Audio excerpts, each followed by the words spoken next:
Hi folks, welcome to the Prepared Homestead. This is Travis. Thank you all for stopping by to watch. Have a list to go through today, even so much so that I put it on a piece of paper. I don't usually have show notes, but today I thought that this was kind of important. Actually, I was thinking about this last night, and I don't want to get people all worked up and try to sound like we're just overly dramatizing what's going on, but I do believe that we are entering a kind of a new phase of all of this change going on around us. There's been so many people that I've been in contact with, not just watching other YouTube videos or just talking to people that may be a little bit paranoid or whatever. I've heard from directly and indirectly from industry experts. So many people have been contacting me about dreams and things that they're having that indicate that the world that we are moving into is not going to be good. And it's happening at a pretty rapid pace. I think also just watching the signs, just seeing how things are happening around us, that it seems to be fairly apparent that we are probably going to be seeing some pretty major changes in the upcoming future weeks and months. So I decided to make a list of some things that you should be doing right now.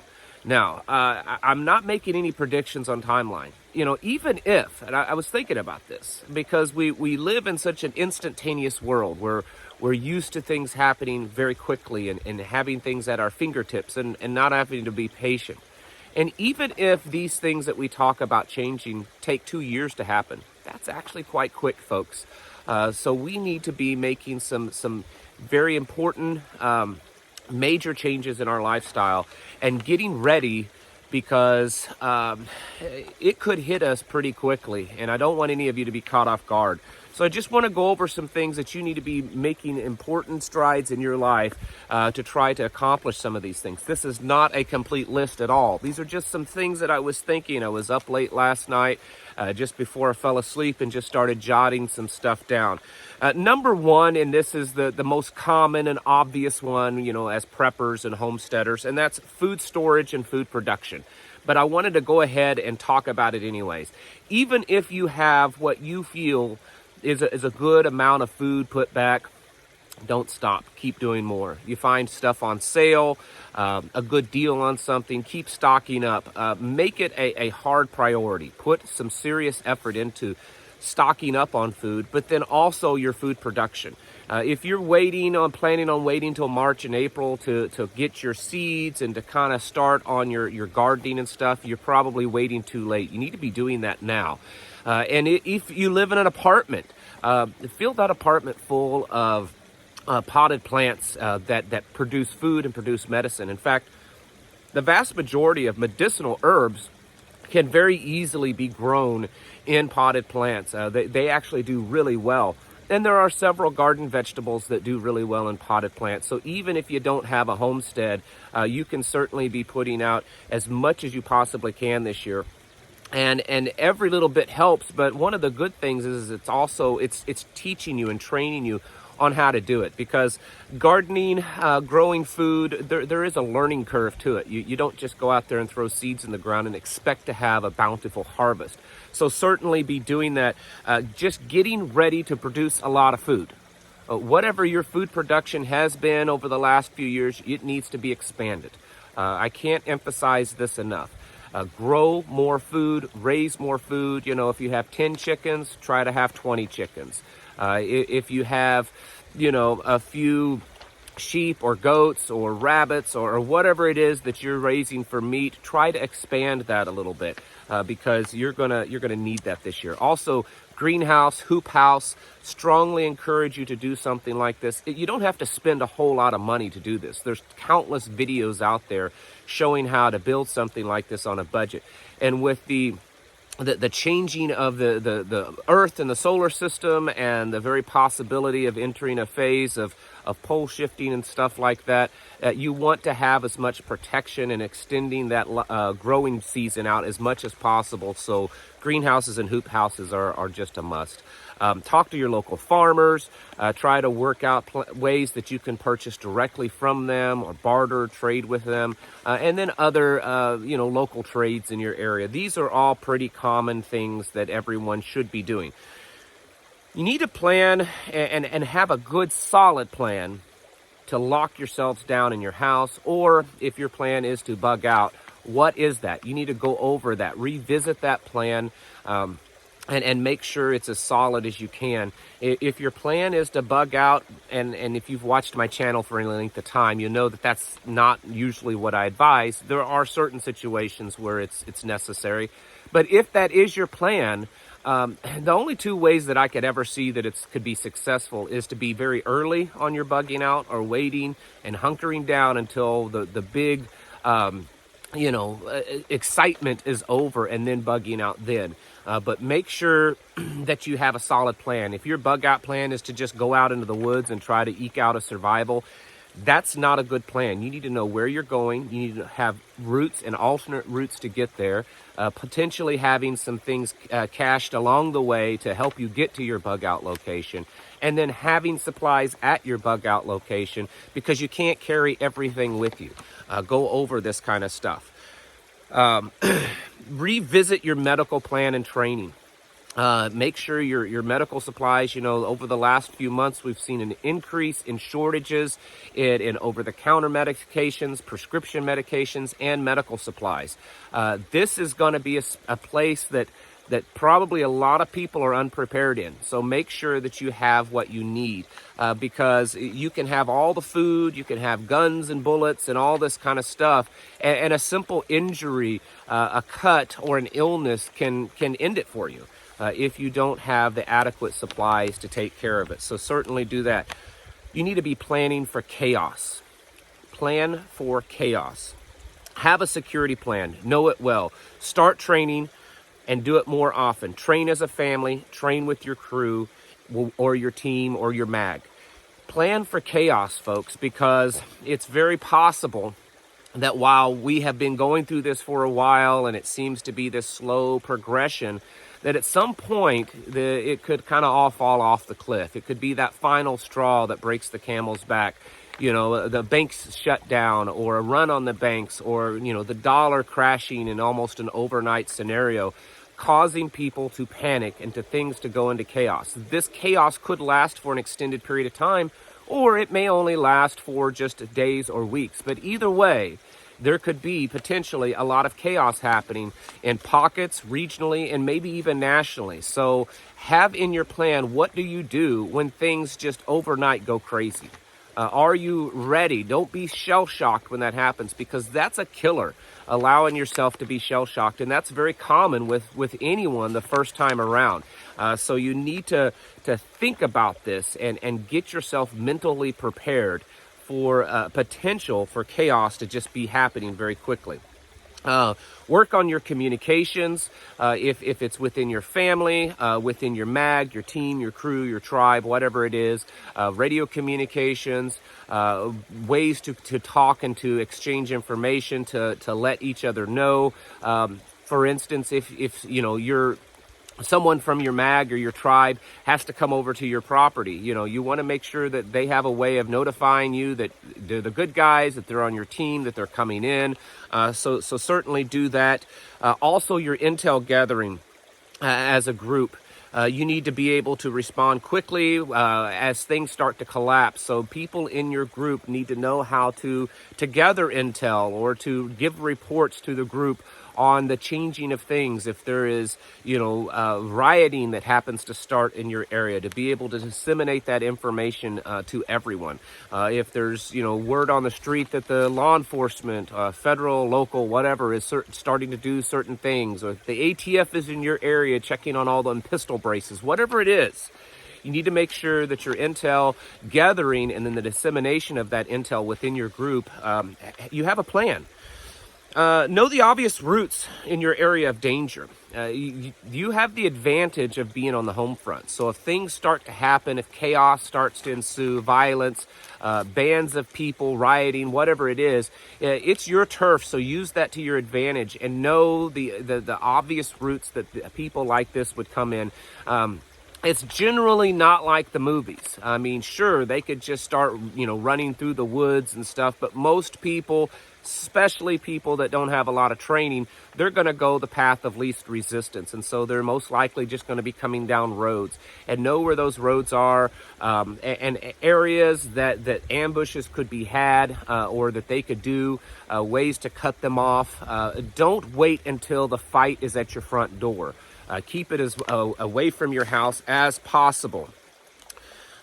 Crews should train on response time, okay? So if you have a mag, a team, a tribe, or whatever, you should be training on how to respond very quickly, much like a QRF. You need to, each family within your team needs to have a rendezvous point, maybe on their property or in their area in case they get overrun. And they need to fall back to a position, and then the rest of your team rendezvous at that point. These are plans that you should be planning and working out right now. You should have already been doing it, but certainly be working on this right now.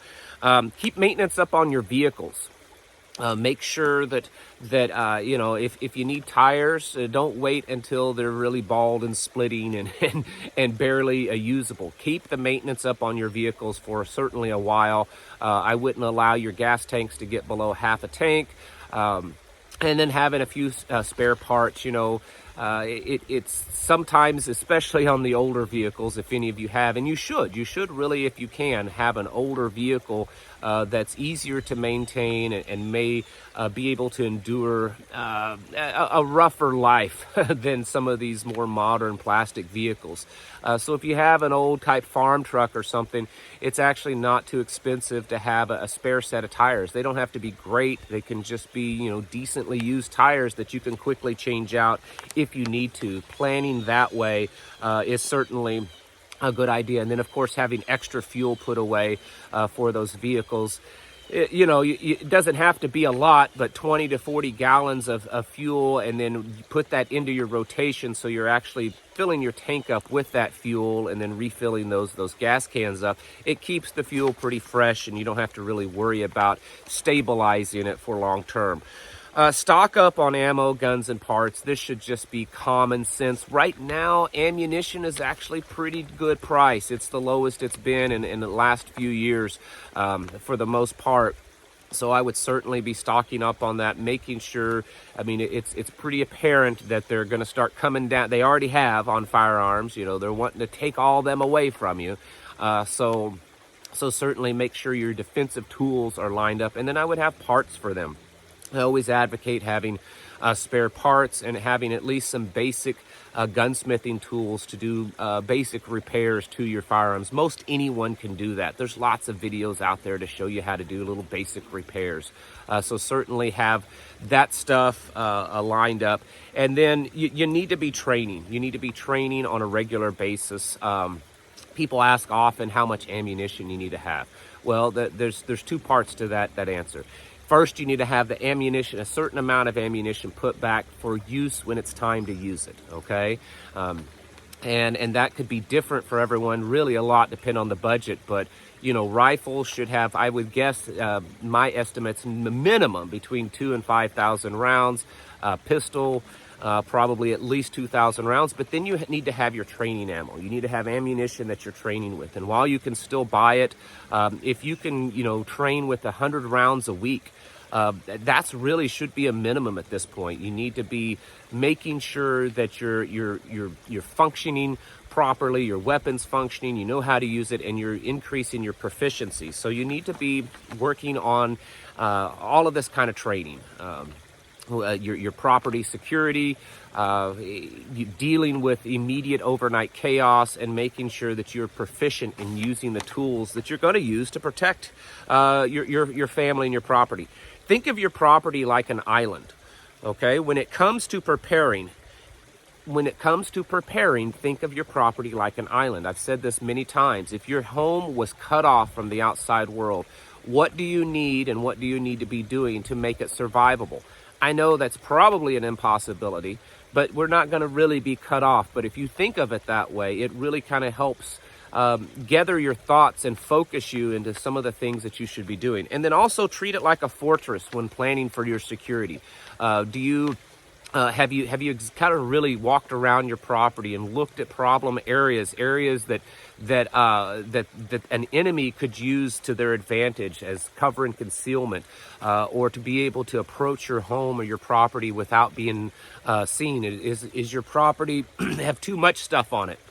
Do you have enough of an open area around your home to prevent people from getting too close? Do you have various security measures implemented, whether it's motion sensors, security, things like that, animals, dogs? These all can be used to kind of provide some level of security and warnings to you in case things start to get really hairy out there. So certainly be reviewing that on your property. Be ready for rapid changes. Again, it may not happen this way, but the way things are kind of planning and panning out and stuff, it's possible. It's certainly within the realm of possibility to start to see rapid changes. And it doesn't necessarily mean these rapid changes could be a complete falling off the cliff. They could rapidly accelerate to a point and then kind of slow down and then rapidly accelerate to another point. And we need to be ready for those rapid changes. You know, if there was a bank run overnight, or, you know, if bank accounts were locked down or something like that, ready for rapidly degrading situations.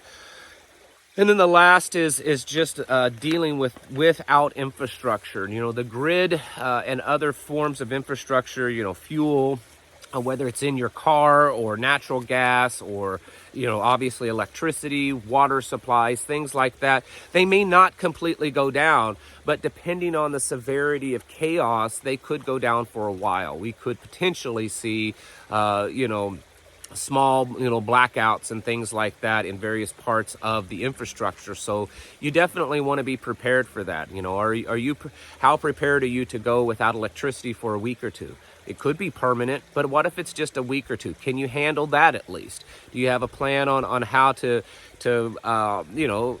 basically if the grid goes down, you know, the first thing you probably want to do is start eating out of your freezer, because that's going to be the hardest thing to keep the food to keep. Do you have a way to cook that food? Do you have a way to heat your home? Right now we're into winter, so you certainly want to do that.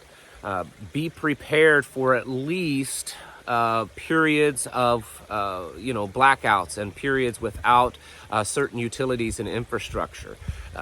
Again, these things may not happen, but the way the world is kind of turning right now, it certainly would be strongly advisable to take these little bits of advice and kind of put them to use in your life, and work your preparedness plan around it. It's like I say any other time, all it is, it's a form of insurance for you. And in the end, if nothing happens, at least you had a little bit more comfort and better night's sleep knowing you were prepared for it if it did happen.